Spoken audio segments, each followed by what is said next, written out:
안녕하세요. 정쌤입니다. 네, 추석 연휴는 잘 보내셨나요? 추석 때 영상 2개 올려야지 라고 했는데 하나도 못 올리고 정신 차려보니까 연휴가 다 끝났고요. 오늘도 한글날 연휴가 또 시작이 되었는데 오늘은 절대 놓치면 안 된다라는 생각에 지금 약간 좀 이른 시간에 일어나서 영상을 찍고 있습니다. 지난 시간까지 5형식의 말씀을 드렸잖아요. 5형식 중에서 1형식과 2형식을 다뤘는데 오늘 이제 3, 4, 5를 하게 될 거예요. 3, 4, 5를 한 영상에 다 담으려니까 내용이 좀 많아져서 커피 좀 타오세요. 천천히 보시길 추천드립니다. 1, 2형식 간단하게 빨리 복습을 해볼게요. 자, 지난 시간에 I ran mad, I ran madly 이 두 문장을 한번 설명을 드렸었어요. 동사보다는 동사 뒤에 나오는 품사를 보고 이 아이의 스타일을 찾아야 된다라고 말씀드렸는데요. rain이라는 동사 뒤에 mad, 형용사가 왔죠. 형용사는 명사에 영향을 주는 아이기 때문에 이거는 내가 미친 상태로 되어간다 라고 해석이 되어지는 건 거죠. 상태를 설명해 주는 건 거예요. 그래서 요럴 때 rain은 이 형식이 되는 거고요. I ran madly. madly는 부사죠. 부사는 동사에 직접적으로 영향을 주는 아이죠. 그럴 때 이 rain은 실제로 뛰고 있는 동작을 나타내는 건 거예요. 내가 달렸다. 미치도록. 하지만 madly는 부사로서 문장 성분이 아니기 때문에 빠지고 나면 주어 동사만 남는 1형식이 된 건 거죠. 자, 약간 기억이 돌아오셨나요? 자, 근데 명사를 기준으로 놓고 한번 보세요. 문장 성분과 품사의 관계에서 명사는 주어, 목적어, 보호자리 다 갈 수 있잖아요. 되게 바쁜 아이인데요. 자, 그러면 동사를 기준으로 뒤에 명사가 왔다라고 하면 이게 보호 자리에 온 명사인지 목적어 자리에 온 명사인지 구별점이 좀 있어야 되겠죠.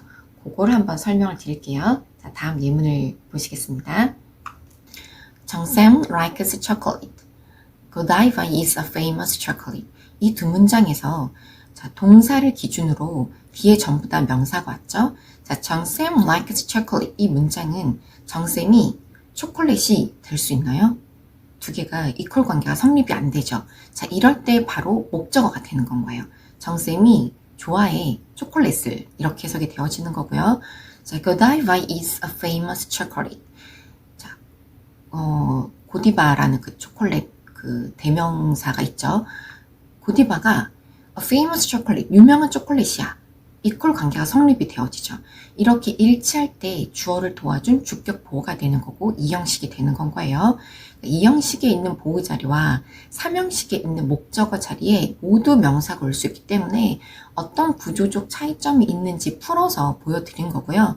해석을 했을 경우에 정쌤은 초콜릿을 좋아해 라고 이렇게 을을이라고 우리말로 목적어가 되고 영어로도 목적어 자리에 딱 위치되어 있기 때문에 이거는 구조를 몰라도 해석이 그냥 되어지는 부분이라고 생각을 하면 돼요. 그래서 이렇게 시험에 막 이렇게 구조를 볼 수 있는지 없는지를 디테일하게 묻는 문제에서는 등장하지 않겠죠. 그냥 그렇지 3형식 이렇게 돼 라고 이해가 되시면 돼요. 자, 그럼 이제 4형식으로 가보겠습니다. 자, 4형식은 주어, 동사, 간목, 직목 또는 주어, 동사, IO, DO 이렇게 말을 하죠. 근데 학생들이 조금 이제 어린 학생들의 경우 내지 이제 5형식을 처음 접하는 학생들의 경우는 이 간목, 직목이 뭘 뜻하는지 잘 모르거나 아니면 반대로 생각하거나 헷갈려 합니다. 그래서 약간 익숙해질 때까지는 주어, 동사, 에게, 을을 이라고 얘기를 해주는 게 더 편해요. 그러니까 아이들이 그냥 바로 직관적으로 받아들일 수 있는 거죠. 주어가 줬다, 누구에게 무엇을 이렇게 이게 완전히 머릿속에 들어가서 헷갈리지 않을 때는 주어, 동사, 간목, 직목, IO, DO 이렇게 바꿀 수도 있지만 IO, DO가 무슨 약자인지도 모르는 상태고 직접 목적어랑 간접 목적어가 뭔지 잘 모르는데 드립다 외우라고 하기는 좀 문제가 있다는 건 거예요. 그래서 주어, 동사, 에게, 을을로 먼저 기억을 하겠습니다. 자, 제가 예전에 영어는 순서가 정확한 언어이기 때문에 반드시 순서에 맞춰서 적어야만 내가 원하는 뜻을 전달할 수 있다라고 말씀드렸는데요. 자, 다음 문장을 한번 보시겠습니다. 자, 그녀가 나에게 인형을 줬다. 이거랑 그녀가 인형을 나에게 줬어. 이거랑 우리말로는 두 문장 다 가능을 하죠. 왜냐면 우리나라는 조사가 문장 성분을 결정하기 때문이에요. 그러니까 그 단어 뒤에 은든 이결을 붙였느냐, 을르를 붙였느냐에 따라 성분이 결정이 돼요. 하지만 영어로는 She gave me a doll 이라고 적어야만 해요. 그래야만 그녀가 줬다 나에게 인형을이 되는 건 거예요. 이걸 바꿔서 She gave a doll me 이렇게 적게 되면 그녀가 줬다 인형에게 나를 이렇게 돼버리는 거죠. 그렇기 때문에 사형식의 형태는 반드시 주어 동사 에게 을을의 순서를 지켜야 돼요. 그럼 우리말처럼 인형을 나에게 줬다라고 순서를 바꿔서 얘기할 수는 없느냐? 가능합니다. 자, 다음 립은 She gave a doll을 먼저 쓸 수 있어요. 그녀가 줬어 인형을. 그러면 그 다음에 나에게는 to me로 연결이 돼야 돼요. 즉 전치사가 필요한 건 거죠. 자, 이렇게 to me는 또 전치사 더하기 명사의 구조가 되니까 부사구가 돼서 문장 성분이 아니게 되죠. 그렇게 해서 빼고 나면 주어, 동사, 목적어, 삼형식이 되는 건 거예요. 그게 바로 이 중학교 시험에서 사형식을 삼형식으로 바꾸는 문제로 자주 등장을 하는 거죠. 그러니까 사형식을 삼형식으로 바꾸는 연습 같은 거 문제집이 많이 나오거든요. 전치사 to, for, of 중에 하나 골라서 써야 되고 막 이런 거. 그 과정은 여기서는 뺄게요. 다만 사형식이 어떻게 삼형식으로 바뀌어질 수가 있는가, 왜 맞교환이 가능한가에 대한 인지만 하고 계시면 돼요. 그렇구나 이렇게요. 자, 그러면 사형식을 이룬 동사들의 특징을 보면 다른 형식과 다르게 사형식만 유일하게 가지고 있는 완벽한 특징은 뒤에 목적어가 두 개가 나란히 온다는 건 거죠. 누구에게 무엇을 주다라는 형태이기 때문에 이런 동사들을 다 모아가지고 수여 동사라고도 합니다. give 같은 경우는 뜻 자체가 애초에 주다라는 뜻을 지니고 있으니 가장 먼저 떠올릴 수 있죠. 근데 그거 외에도 기존이 알고 있는 뜻에 뭔가 주다를 붙여서 자연스러운 것들이 좀 있어요. teach, 가르쳐 주다, cook, 요리해 주다, bring, 가져다 주다, show, 보여주다, find, 찾아주다 이런 거요. 이런 것들 전부 다 teach, 가르쳐 주는데 누구에게, 학생에게 영어를 이런 식이죠. 요리를 해주다, 아이에게 치킨을 이런 식으로 이렇게 뒤에 목적어 두 개를 나란히 붙일 수 있는 동사들의 형태가 있다라는 거. 그러니까 이런 동사들은 조금 익혀둘 필요가 있어요. 그래야 뒤에 삼형식으로 문장이 끝날 수도 있지만 사형식으로 문장이 연결되었을 때 막히지 않고 해석을 잘 할 수 있거든요. 자, 그러면 동사 뒤에 어떤 구조가 자리 잡혔는지로 다시 한번 볼게요. 즉 문장 구조를 한번 보겠습니다. 사형식은 주어, 동사, 목적어. 그러면 이걸 품사로 만약에 전환을 시키면요. 주어 자리에는 명사가 오는 거죠. 그럼 명사, 동사, 명사 이렇게 온다는 거죠. 그럴 때 자, 시험에서 제일 좋아하는 오형식을 한번 들어가 볼게요. 오형식은 주어, 동사, 목적어, 목적 보호란 말이에요. 그럼 이걸 다시 그 문장 성분과 품사와의 관계에서 품사로 제가 전환을 해보면 명사, 동사, 명사, 목적격 보호 자리에는 명사도 올 수 있고 형용사도 올 수 있죠. 그럼 명사, 형용사 이렇게 되겠죠. 자, 이렇게 되었을 때 아까 그 사형식의 명사, 동사, 명사 구조와 오형식에서 목적격 보호 자리에 만약에 명사가 올 경우에 명사, 동사, 명사 구조가 똑같아진단 말이에요. 요거에 대한 차이점은 좀 이따 한 번 더 설명을 드리겠습니다. 자, 그러면 사형식과 오형식의 구조적 차이점을 들여다보기 전에 오형식 아이들을 좀 구경을 하고 넘어가겠습니다. 자, 오형식은 주어, 동사, 목적어, 목적격 보호로 쓰여진다라고 말씀을 드렸고요. 자, 앞서 말씀드린 대로 입이 잘 안 풀려요. 새벽이라서 그런가요? 우리말과 영어의 어순에서 일치되지 않는 부분이 출제 포인트라고 말씀드렸잖아요. 그 우리말로 목적어는 을을로 해석이 되어져요. 물론 사형식의 간접 목적어 때문에 에게가 하나 더 추가를 시켜놓긴 했지만 일단 을을로 해석이 되어져야 목적어라고 우리는 얘기를 하는 건데요.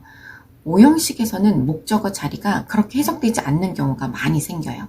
다음 예문을 보겠습니다. 정쌤 encourages us to study.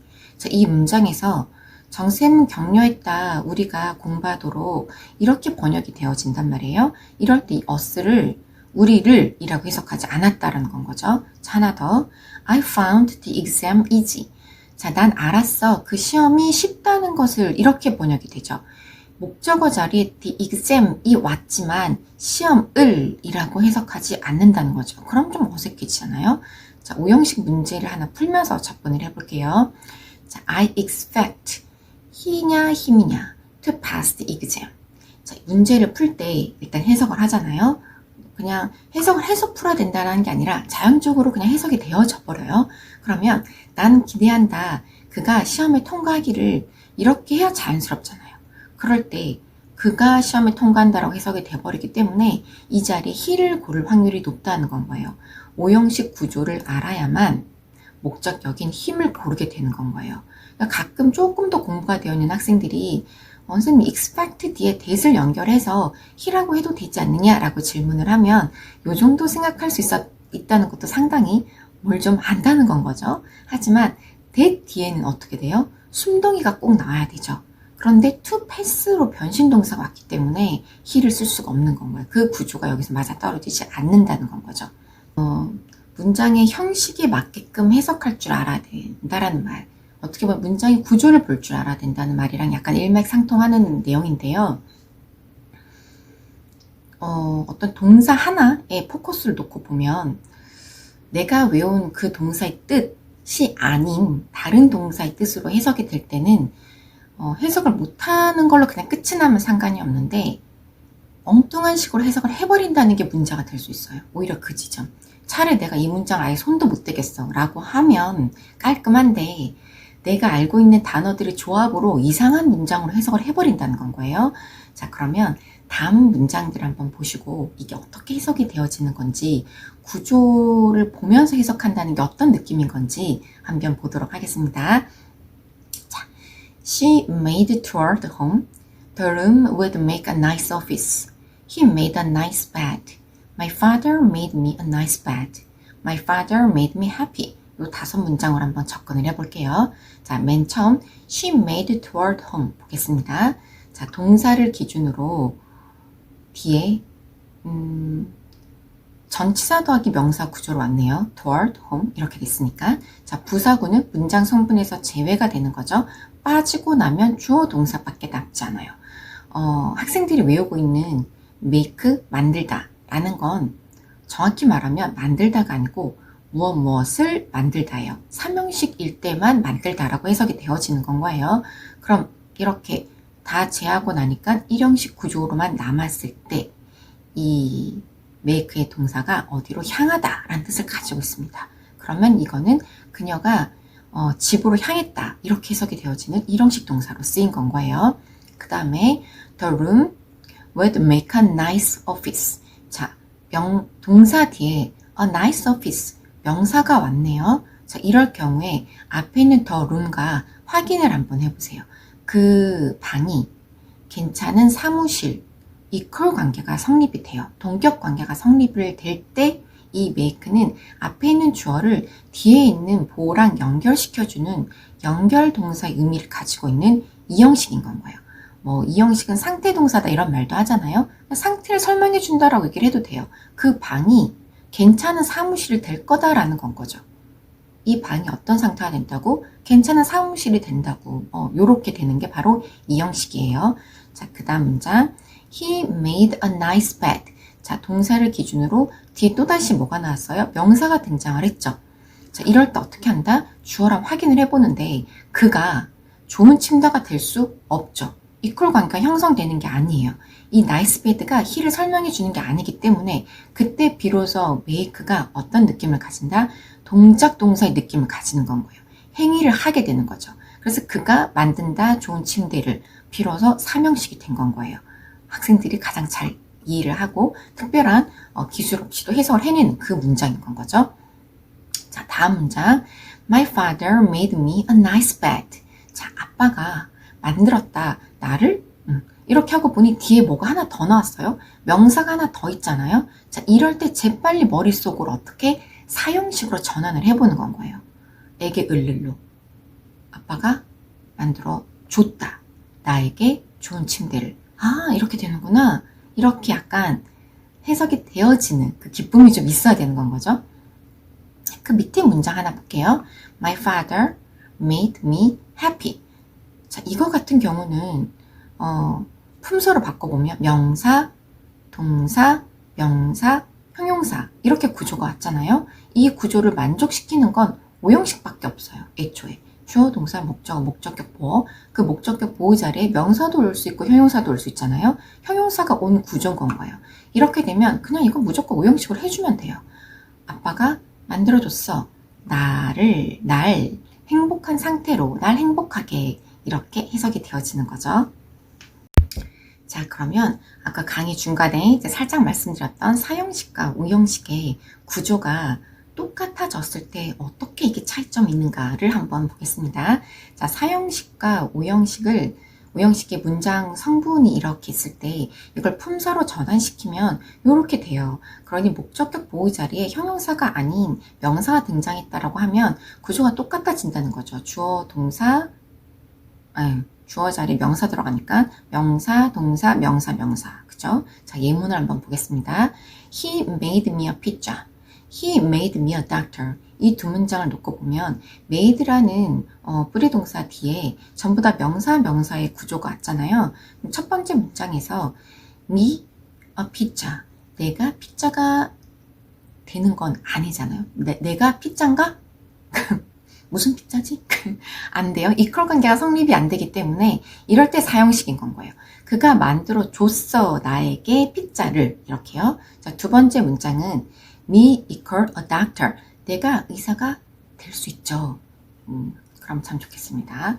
자, 이럴 경우에 me equal a doctor이 성립이 될 때 그가 만들었다. 나를 의사로. 이렇게 해석이 되어지는 건 거예요. 자, 그러면 예문을 조금 제가 쉽게 이렇게 쉬운 예문으로 접근을 하게 되면 이제 학생들이 형식 몰라도 해석 다 되는데요. 뭐 그가 나를 침대로 만들었다는 것 자체가 말이 안 되잖아요. 이렇게 하실 수도 있어요. 하지만 만약에 이 희가 마법사라면 그래서 막 이렇게 주문을 외워가지고 나를 개구리로 변신시킬 수도 있고 나를 뱀장으로 변신시킬 수도 있고 그럼 내가 침대로 변신될 수도 있는 건 거잖아요. 그렇게 되면 이 메이크가 이 뒤에 나오는 명사, 명사의 구조가 반드시 서로 일치하지 않았다라고 해서 무조건 사형식으로 가야만 되는가? 그것도 아닐 수도 있는 건 거예요. 일단은 구조의 차이점이 이렇다라는 걸 제가 큰 틀을 보여드리는 거긴 하지만 결론적으로는 어떻게 돼야 돼요? 문장이라는 건 앞뒤 말이 있을 거잖아요. 그 어떤 본문이 있겠죠. 지문 속에서 이 문장이 어떻게 쓰였느냐도 봐야 돼요. 즉 맥락 속에서 그 지문을 볼 줄 아는 눈도 있어야 되는 건 거예요. 단어 하나에 포커스를 두고 있었다라고 하면 그러니까 메이크는 뭐뭐를 만들다야 여기만 포커스를 두고 있으면 3형식이 아닌 다른 문장은 다 해석이 안 되죠. 그래서 동사 뒤에 어떤 스타일이 오는지를 보는 눈을 좀 키우게 된 거고 그 다음에 그 눈을 키웠으면 이제 어떻게 되는 건가요? 그 문장이 속해져 있는 지문 안에서 얘가 어떻게 쓰였는가를 볼 줄 알면 이제 다 되는 건 거죠. 그럼 독해가 이제 편해지는 건 거예요. 그래서 아이들이 지문 해석을 할 때 가끔씩 이제 해석을 이상하게 할 때가 있잖아요. 그럴 때 막 해설지를 펼쳐서 봐도 해설지는 너무나 의역이 많이 돼 있어서 이게 도대체 왜 이렇게 해석이 됐다는 건지를 모를 때가 되게 많아요.